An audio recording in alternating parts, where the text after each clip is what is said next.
at me, baby, all you see is winter in my eyes. Hello Santa Fe, I'm Carlene and welcome to Living Santa Fe. Today our guest is LivingSFclip1. Yes. Am I pronouncing that correctly? You are. Thank you. Where in the world did you get a name like LivingSFclip1 and what does it mean and what background is that from? Well, I get asked that question a lot, as you can imagine. It is actually an Old Testament name from the book of Genesis. And I have, like a lot of people in the United States, I have a mixed lineage. My mother's family came from Greece in the great wave of immigration in the early 1900s. On my father's side, they came over in the Mayflower, believe it or not, on the English side, and they loved biblical names up there in New England. This is an old biblical name that's been in the family for 300 years. And she, Asenath, or Asenath, which is the I guess, correct pronunciation, if it's not anglicized, was married to Joseph of the coat of many colors. And she's mentioned about 3 times in the book of Genesis. I'll be darned. I didn't So know there that. you go. It's a long story, but it's the truth. You can see I haven't read Genesis in quite a while. I should. It's a good book. It's an interesting book. I had a friend of mine send me a book here not too long ago. I started deciding I need to read some of these things because I love to read.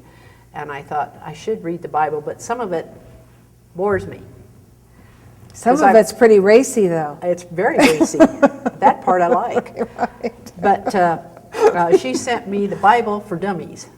And it talked about all these different names and who begat who. This one begat that one and begat this one. So, it was kind of interesting. And so I'm glad to hear that. I'll keep my eye open for that name. Yes. Now, and what's interesting, just as a footnote to that, is every once in a while I will run into someone whose family has roots in New England, and they recognize the name because it was very popular in the 1700s in New England. So there you go.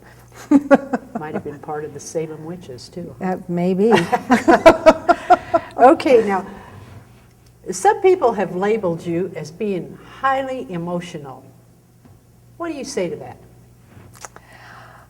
I say I have fire in the belly, and I'm glad for it, because it is, in this day and age, passion goes a long way in getting things done. So yes, I would say I have an emotional component to myself, but I'm a trained lawyer, and sometimes you use it for effect, and it's a good thing. Mm-hmm. So you're an attorney. Yes. Where'd you go to school? I actually went to Creighton University School of Law, but I got started in my young years here in New Mexico. I've been in New Mexico for off and on for 50 years.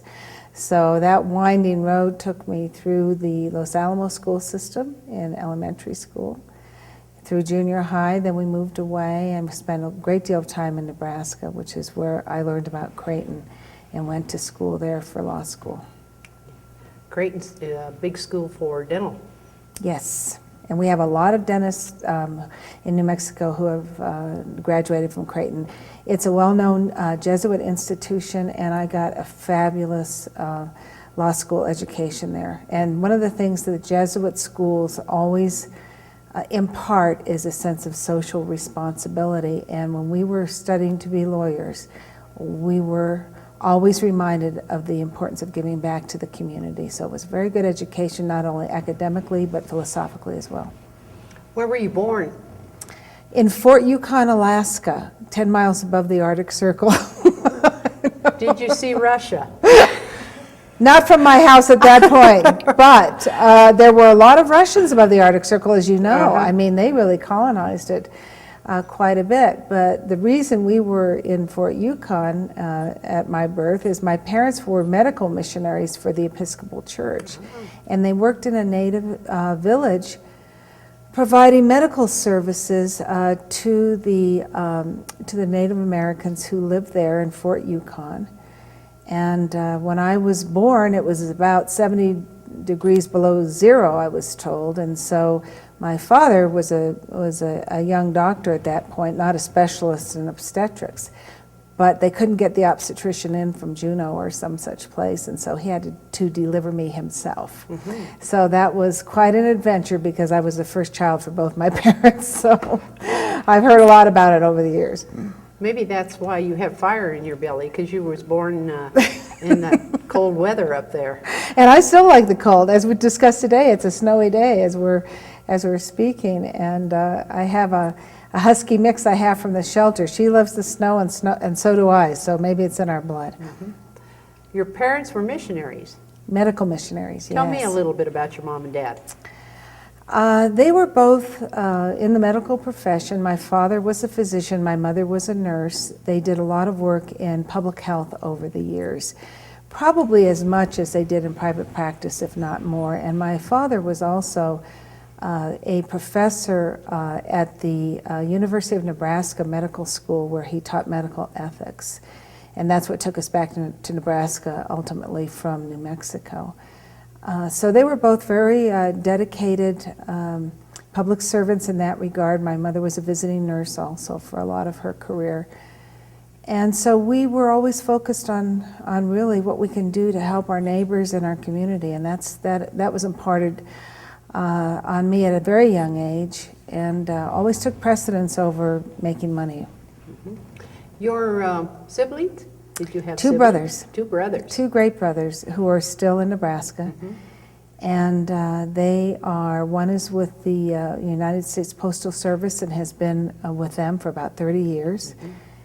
And the other is a salesman, and a very good salesman, I might add. And he is currently now in the recruiting business internationally.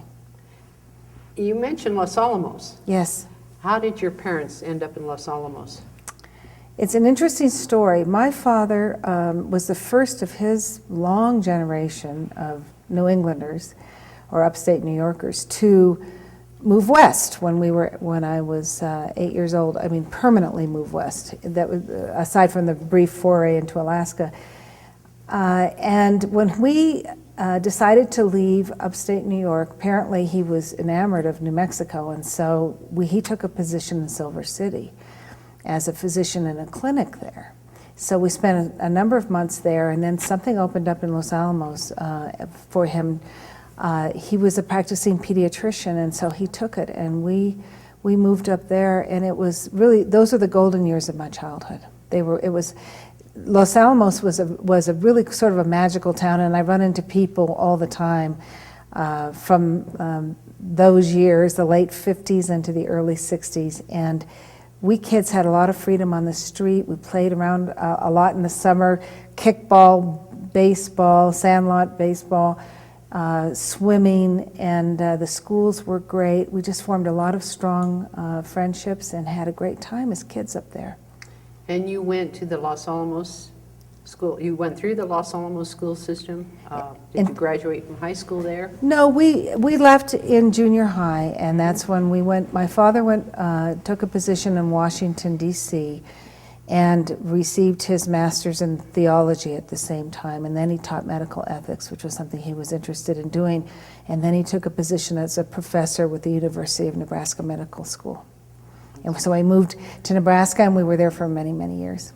So you got used to snow over in Nebraska, I bet. I did. Oh, my heavens. When I came back here in 1980, which is where I've been ever since in Santa Fe, people would talk about the snow, and I just sort of look at them because it is a different kind of snow here. It's more manageable in a lot of ways.